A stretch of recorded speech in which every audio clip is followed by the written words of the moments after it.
Just look at this lake, इतना बड़ा lake, it is beautiful. Kailash temple का top मुझे दिख सकता है। काका धन्यवाद। जाने के टाइम भी हमें हेलो बोलने आ गए। भाई क्या फ़ोटो तुल वो। Just look at this lake, इतना बड़ा lake, it is beautiful, it is just beautiful, no words for this.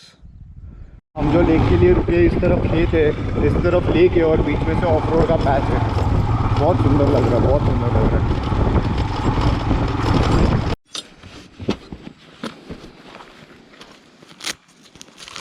दादा का वो फॉग लैम्प थोड़ा लूज़ हो गया ये ऑफ रोड में, और मेरा ये वाला मिरर लूज़ हो गया, तो दादा रुक गए वो टाइट करने के लिए। तो मैं भी हाथों लगे हाथ ये भी टाइट ही कर लूँ। दोनों का साथ में ही हुआ, ज़्यादा टाइम का अंतर नहीं है।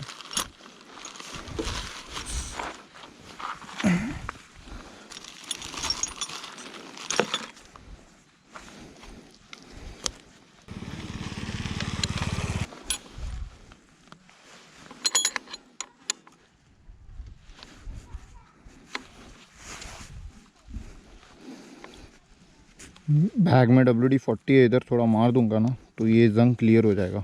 दादा का भी डन, मेरा भी डन। टाइमिंग भाई भाई का बहुत मिलता जुलता है।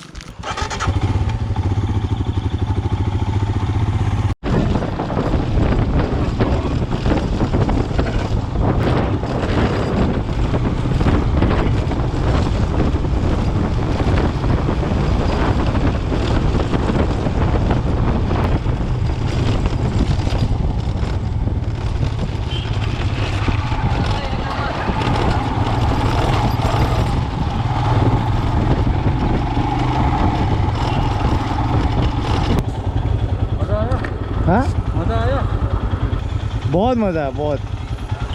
मुझे बताना आप लोगों को मज़ा आया कि नहीं।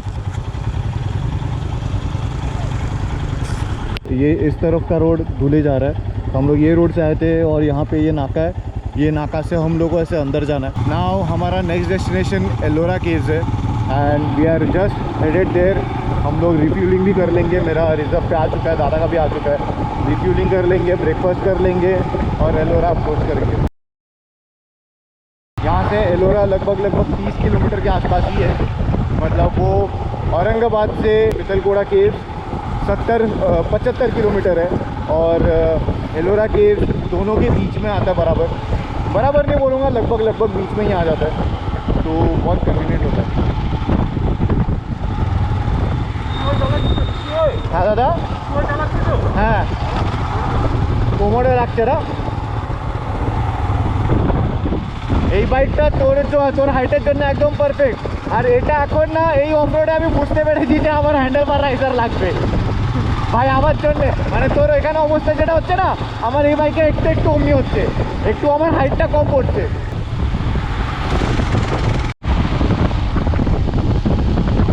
अभी ब्रेकफास्ट ख़त्म करके हम लोग बस एलोरा के लिए अभी रिज्यूम कर रहे हैं। लगभग 11:10 हो रहा है और हम लोग को एलोरा पहुंचने के लिए यहाँ से ज़्यादा से ज़्यादा आधा घंटा लगना चाहिए और 30 किलोमीटर बाकी है और 25 किलोमीटर्स बाकी है यहाँ से। तो या फुल करा भाऊ, गूगल पे करू शकतो का मी? नाही कार्ड आहे, बरं चालेल। सो रिफिलिंग, हां दादा कार्ड देतो मी, तुम्ही त्यांचं पण करून घ्या, दोघांचं एकत्र मारू। एकत्र मारते, हां एकत्र मारू ना।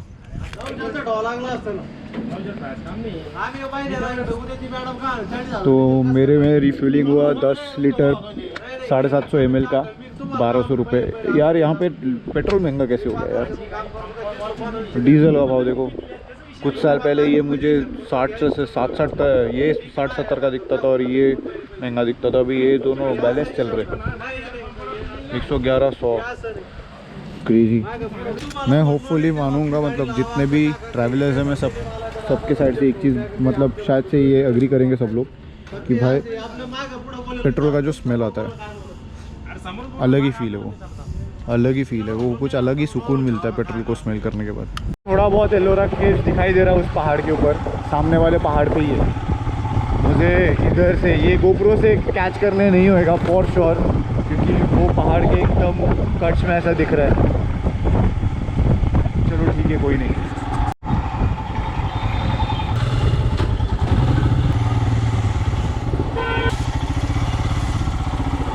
बीस ना,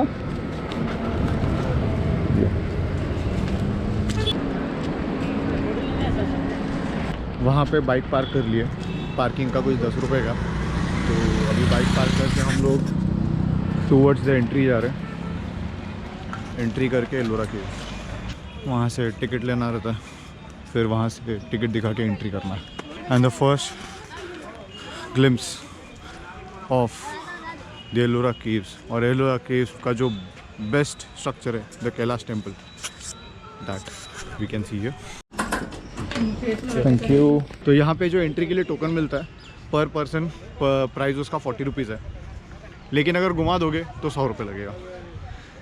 वहाँ से फिर ये स्मूथ सा एक रोड गार्डन के बीच में से होके जा रहा है, and you walk towards this. Government बस आएगा, बस से तुम्हें जाना है, बस केस्ट पे लेके जाएंगे और तुम्हें चल के टेम्पल तक जाने का ऑप्शन है।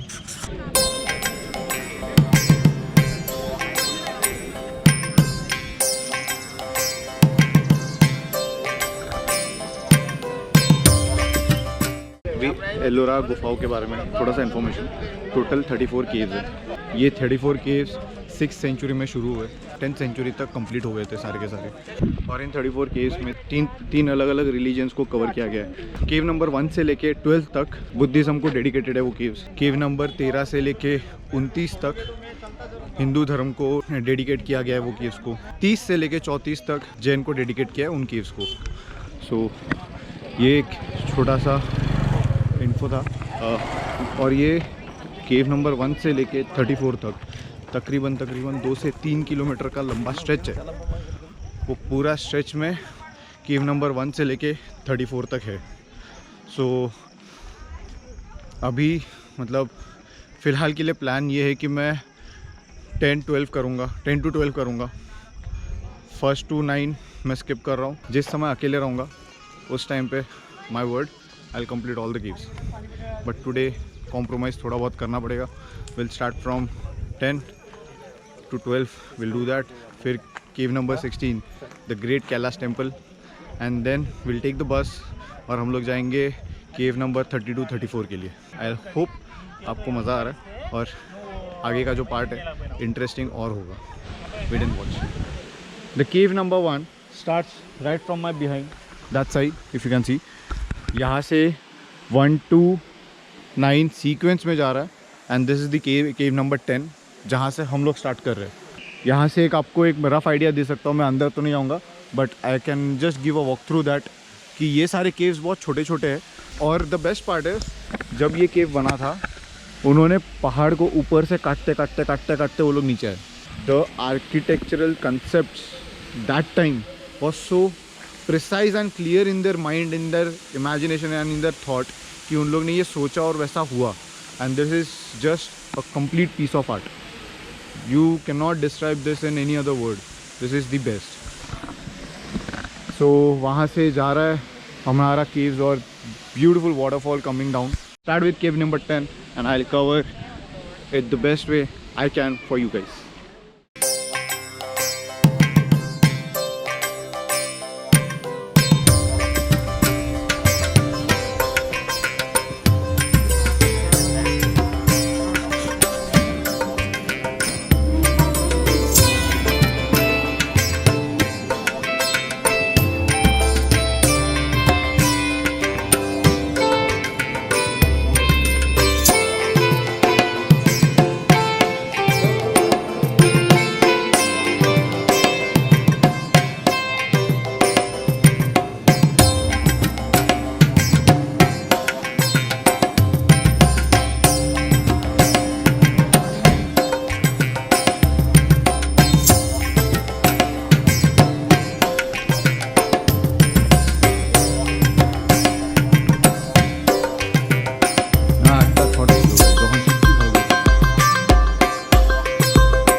कैन कन्फर्म दैट यहाँ पे हर केव्स मल्टीपल स्टोरेज के, ये वाला स्पेसिफिक केव 3 स्टोरेज का है। गौतम बुद्ध का एक बहुत बड़ा मूर्ति है। I just show you that, see how majestic it is, how beautiful it is.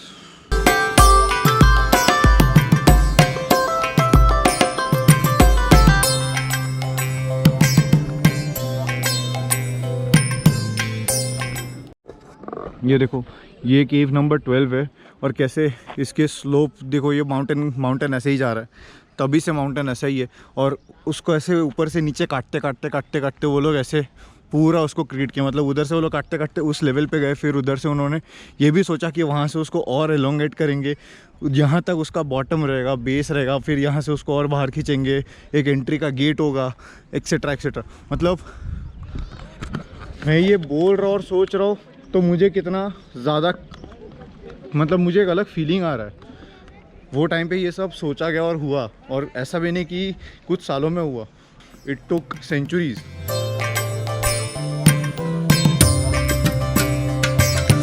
Cave number 12 cave number 11 से भी ज़्यादा मैजेस्टिक और ब्यूटीफुल है, जस्ट बिकॉज केव नंबर 11 में जैसा आपने देखा कि उसको काटा है और अंदर ही एक छोटे से रूम में उन्होंने गौतम बुद्ध का मूर्ति काफ किया है, वैसे ही 2nd फ्लोर पे 3rd फ्लोर पे।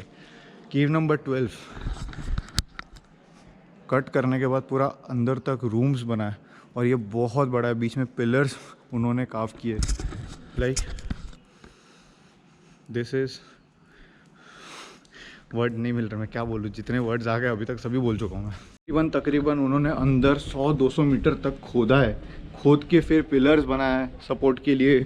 मतलब हर चीज़ को इक्वली बैलेंस किया है।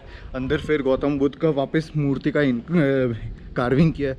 मतलब this was till now one of the best caves that I have witnessed. So with this Buddhism के ऊपर जो केव्स है वो वाला सेक्शन कंप्लीट होता है, कॉज 1 to 12 हो गया है। Now we are crossing cave number 13-14। 13 से हिंदुओं के लिए जो केव्स बनाया गया है वो वाला सेक्शन स्टार्ट हो चुका है।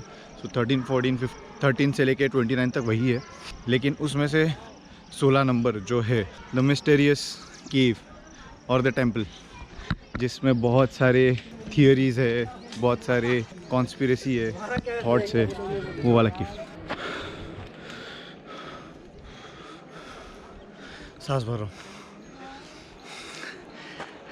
Right now I am at the height जहाँ पे कैलाश टेम्पल का टॉप मुझे दिख सकता है।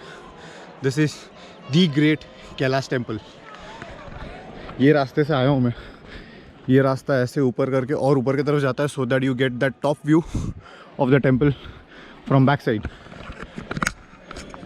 अभी ऑनेस्टली बोल रहा हूँ, मेरे को तो जान बचा नहीं है, मैं जा नहीं सकता बाकी सारे जगह घूमने। सो यहाँ से जितना अच्छे से कवर हो सकता है Kailash temple, I will cover it for you guys, watch it.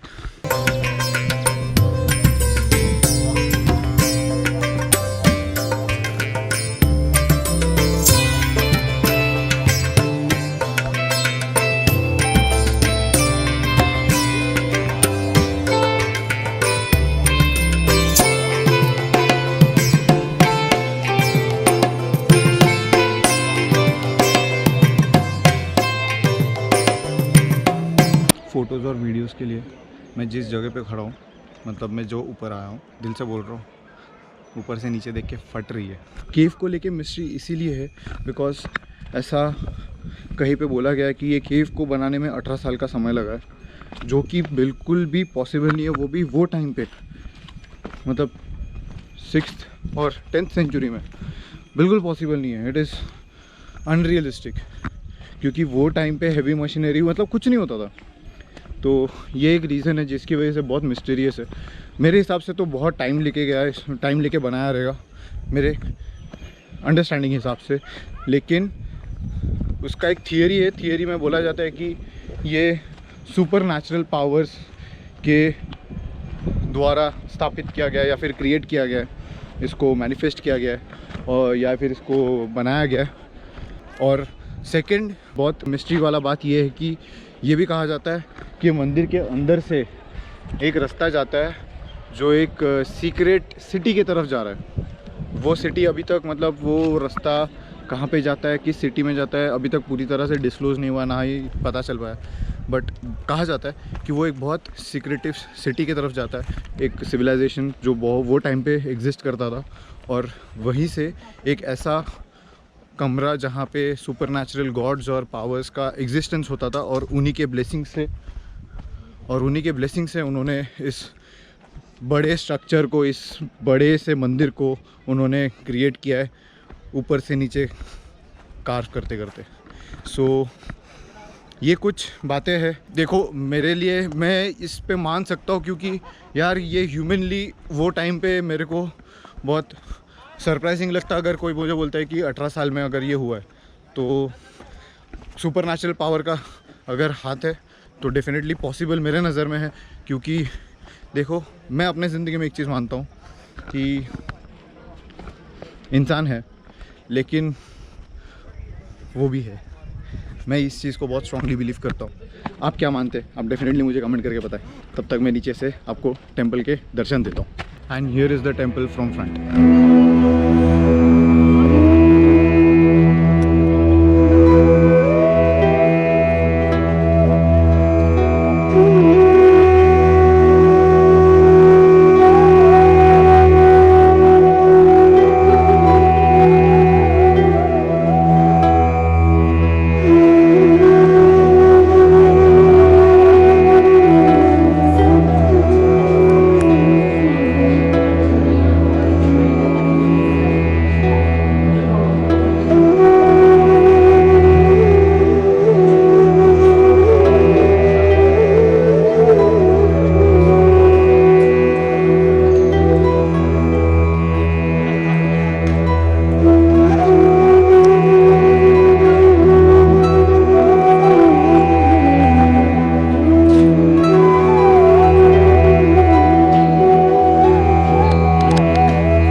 ये जो एलिफेंट्स है, एलिफेंट्स के स्टैचू है, ये देख के आपको कुछ याद आ रहा है? थोड़ा बहुत पीतलखोड़ा में याद है मैंने जो बोला था कि ये सीरीज़ में स्ट्रक्चर्स जो टूट चुके हैं, वो कुछ इसी प्रकार थे।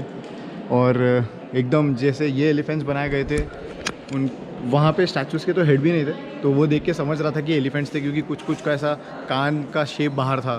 सो यस, वो मेरे को रेलेवेंस मिल गया। ये जो आपको सीक्वेंस में मैं टोटल 44 भगवान शंकर के एक स्कल्पचर है, मूर्ति है, जिनको इन्होंने कार्व किया है बहुत ही ब्यूटीफुली, और उनके लाइफ के अवतारों को लेके जो उनका स्टोरी रहा है, हर एक चीज़ इसमें उसको by sculpting in the statue उसको डिपिक्ट किया है बहुत ही ब्यूटीफुल तरीके से। इंडिया के हिसाब से ये जगह बहुत ज़्यादा अच्छा है। मैं तुम लोगों को जितने भी ब्लॉग में ये वाला बता रहा हूँ, like this is one of an experience which I will never forget in my life. This is just beautiful. This is outstanding. You cannot explain this to yourself in your mind when you see these structures. अभी दीप भाई ने मुझे एक information share किया है, जो top से मैंने ऑब्जर्व किया था, वो ऑब्जर्वेशन को मुझे क्लैरिटी मिला है, and he will explain it what it is. Actually अगर हम ड्रोन शॉट ले पूरे स्ट्रक्चर का ऊपर से, तो इट्स लाइक अ त्रिशूल, और ये एक पावर पॉइंट की तरह है। हाँ, ये वाला जो पोल है और वो साइड में जो बड़ा वाला पोल था और ये बीच वाला एरिया, ये पूरा एक त्रिशूल जैसा फील होता है अगर ड्रोन शॉट लिया जाए पूरा। और इसको एक मैग्नेटिक पावर पॉइंट बोलते हैं। ये मुझे इनसे पता चला, ये मुझे पता नहीं था। वहाँ से मैं चल के आया, यहाँ पे हमारा कैलाश टेम्पल है, यहाँ से चल के आया।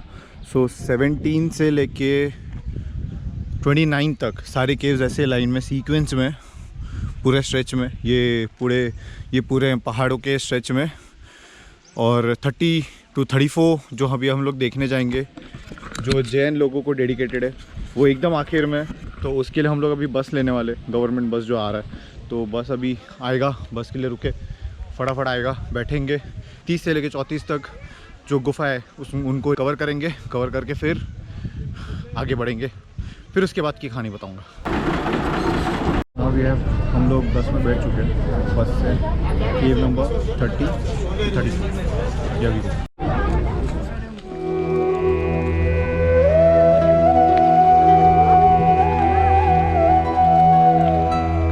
बस को यहाँ पे लेके आने के लिए हार्डली 5 मिनट लगा रहेगा, 5 से 10 मिनट मैक्स।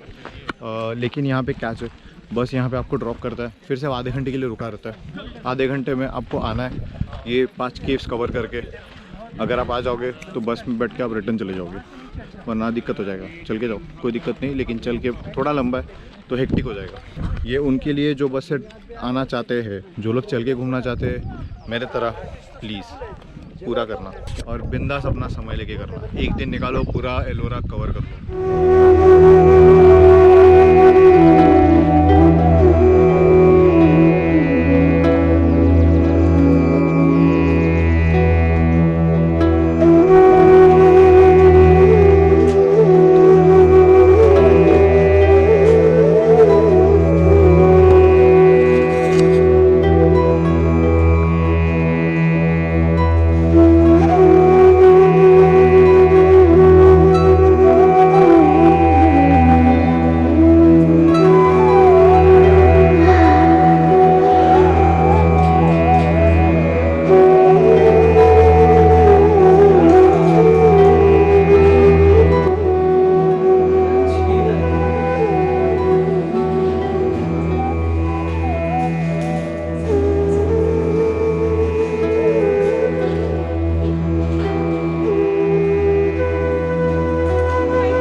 मुझे पता नहीं ये क्या है, ये कौन सा हिडन केव है या कुछ है। ये नीचे भी कुछ बोर्ड नहीं लिखा है, बस एक सीढ़ी था तो सीढ़ी से चढ़ के आ गया। और ये वाला केव एपिक है, epic. Just look at this, so beautiful. अच्छा उधर से जाना पड़ेगा, उधर से जाना पड़ेगा। हाँ हाँ भैया, इसमें कुछ नंबर ही नहीं दिया है। वही तो मैं एकदम सरप्राइज हो गया, बोला इतना अच्छा केव को नंबर ही नहीं दिया। ऊपर आके बनाया है। हाँ चढ़ने में इतनी मुश्किल होती है, लोग कैसे बनाया है?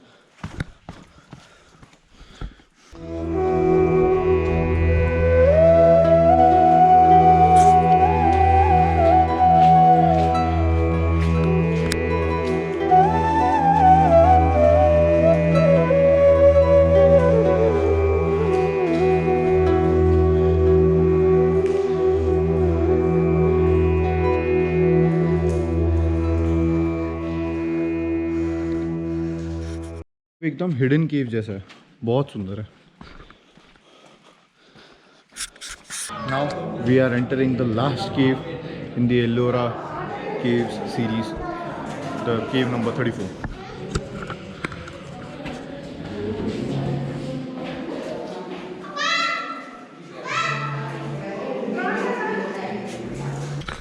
अभी बज रहे एग्जैक्ट 2:30, हमारा आधे घंटे का टाइम समाप्त। भाग रहे बस के लिए।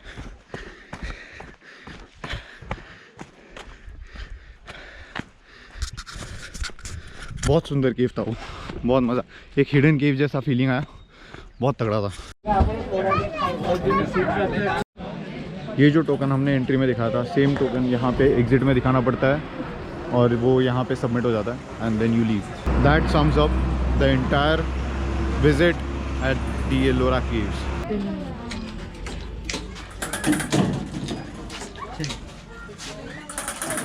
टाइम 2:40। अभी हम लोग ने डिसाइड किया कि एक लंच ब्रेक होगा, सब लोग लंच कर लेंगे, फिर उसके बाद हम लोग नेक्स्ट डेस्टिनेशन के लिए अप्रोच करेंगे।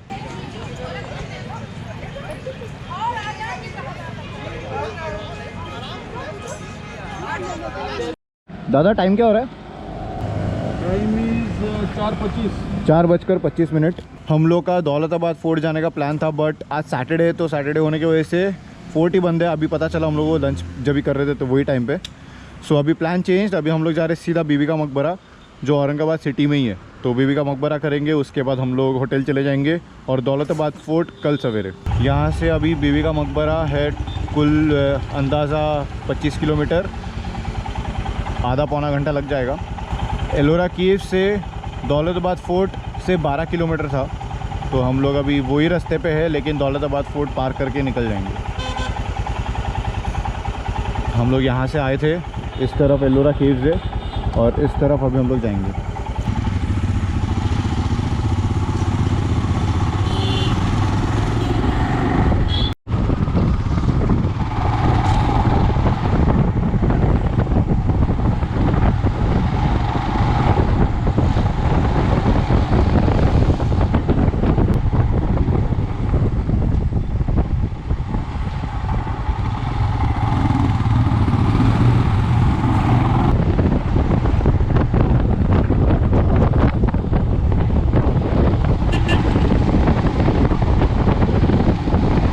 ये जो देखा आपने वो दौलताबाद फोर्ट है, ये आपको कल देखने मिल जाएगा। और वो जो बीच में वो पिलर था, वो पिलर चांद मीनार है। मैं पूरा इसके बारे में कल ही बताऊंगा, डोंट वरी, आपको सब पता चल जाएगा। कल के ब्लॉग के लिए भी डेफिनेटली आना यार, क्योंकि कल का ब्लॉग बहुत इंटरेस्टिंग रहेगा, इन्फॉर्मेशन से भरा रहेगा और आपको बहुत मज़ा आएगा मेरे साथ वो फोर्ट को घूमने में, आई एम श्योर। बहुत सुंदर सा मंदिर है यार ये।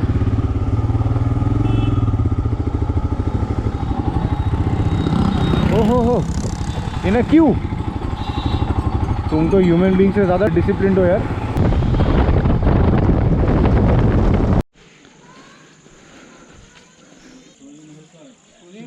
उस जमाने में उसको सोने का पेंट था। अच्छा, क्या क्या उस जमाने में पेंट था, सोनेली पेंट था, इसलिए इसको सुनील मिल नाम। सोना का जैसा पेंट था। गोल्डन बनाया पेंट। किसने था साहब? ये पहाड़ सिंह बोल के था, औरंगजेब का असिस्टेंट था, उसने बनाया। पहाड़ से। वो जो पार्टी है वहाँ बहुत उसने मालूम थी। ठीक है, थैंक यू भाई। सुनहरी महल अभी सिर्फ इतना ही देखने मिल रहा है हमें बाहर से। अंदर जाने का स्कोप नहीं है, बिकॉज 5 बजे शाम को शॉप बंद हो जाता है। अंदर म्यूज़ियम है बस। वो जो मेन एंट्री है, मेरे को ये पार्ट बहुत अच्छा लगा। मेन एंट्री से यहाँ पे एक ऐसा लंबा सा ये पानी का टैंक जैसा बनाया, जिसमें बहुत सारे मछलियाँ। एंड हियर इज़ आवर सुनहरी महल। सो अभी फटाफट भागते और बीबी का मकबरा अच्छे से कवर करते। और ये सुनहरी महल का मेन गेट, यहाँ से हम लोग झुक के ऐसा घुस गए थे, एंट्री किए थे और जाके महल देख के आ गए। So let's roll.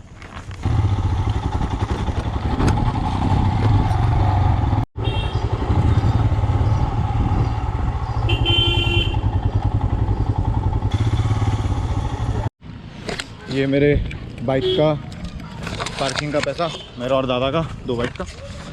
हेडिंग बीबी का मकबरा।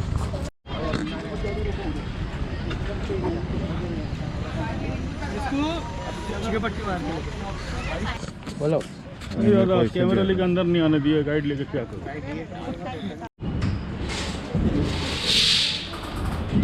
इसका रिसीट किधर मिलेगा कैमरा का? हाँ अच्छा, इधर ही मिलेगा। कैमरे का 25 रुपये का टिकट है, ये उसका रसीद है। ये जो सिक्योरिटी चेकिंग होता है एंट्रेंस की इधर, यहाँ पे ही तुम्हें मिल जाएगा। तो कोई भी कैमरा कैरी कर रहे हो 25 रुपये भरो, टिकट ले लो। And here comes the surprise.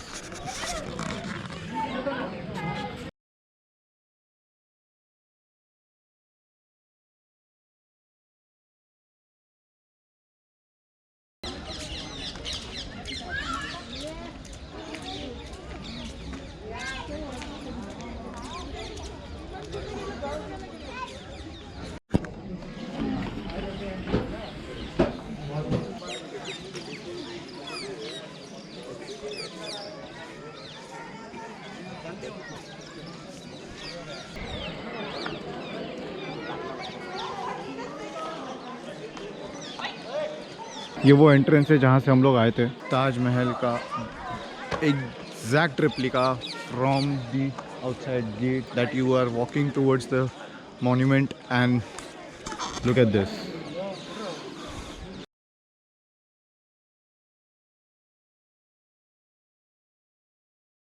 जैसे ताजमहल के पीछे, ठीक पीछे हुमायूं का मकबरा है, वैसे ही सेम यहाँ पे भी बना है. I am standing at the back side of Bibi ka Maqbara, और वहाँ पे हुमायूं के मकबरा का भी रेप्लिका है कुछ हद तक.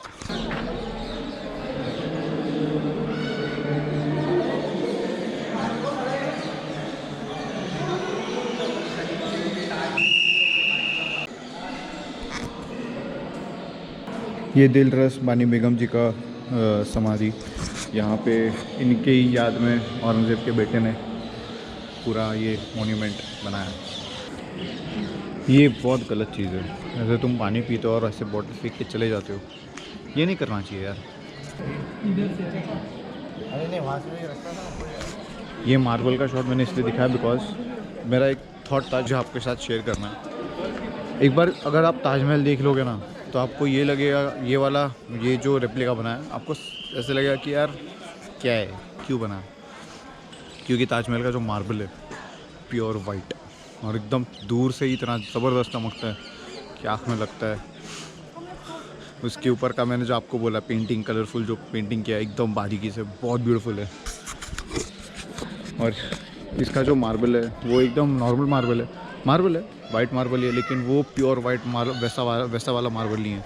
ये बहुत काफ़ी कम टाइम में बनाया गया था और उसको तो काफ़ी टाइम लग गया था. तो अगर आप ताजमहल घूम के यहाँ पे आने का प्लान कर रहे हो, तो मैं पहले ही डिस्क्लेमर दे देता हूँ कि थोड़ा निराशाजनक हो सकता है. लेकिन अगर आप पहले ये घूमोगे फिर ताजमहल, तो बहुत ब्यूटीफुल लगेगा आपको. अंधेरा पूरा हो जाने के बाद ये जितने भी हैलोजन दिख रहे हैं यहाँ पे, फिर वो साइड पे हर जगह पे हैलोजन है, वो हैलोजन का लाइट डायरेक्टली इस पे गिरता है. लेकिन हम लोग वो देख नहीं पाएंगे क्योंकि हम लोग अभी होटल जा रहे हैं, रेस्ट करेंगे. कल सवेरे आपको दौलताबाद फोर्ट भी दिखाना है. तो ये वाला पार्ट इधर ही काटता हूँ, ख़त्म करता हूँ और आपको अगले दिन मिलता हूँ. सो होप करता हूँ आपको ये वीडियो बहुत पसंद आया रहेगा. आपको जो शेयर किया है, जो जिस तरीके से मैंने चीज़ों को दिखाया है, आपको भी पसंद आया रहेगा, आपको अच्छा लगा रहेगा, आपको लगा रहेगा कि आप भी हो उस मोमेंट में. सो अगर वीडियो अच्छा लगा तो डेफिनेटली लाइक करो, चैनल में नए हो सब्सक्राइब करो, वीडियो शेयर करो, अपने दोस्तों को दिखाओ, अपने चाहने वालों को दिखाओ. We'll end this vlog here. We'll meet until the next time. Thank you so much for making me part of your day.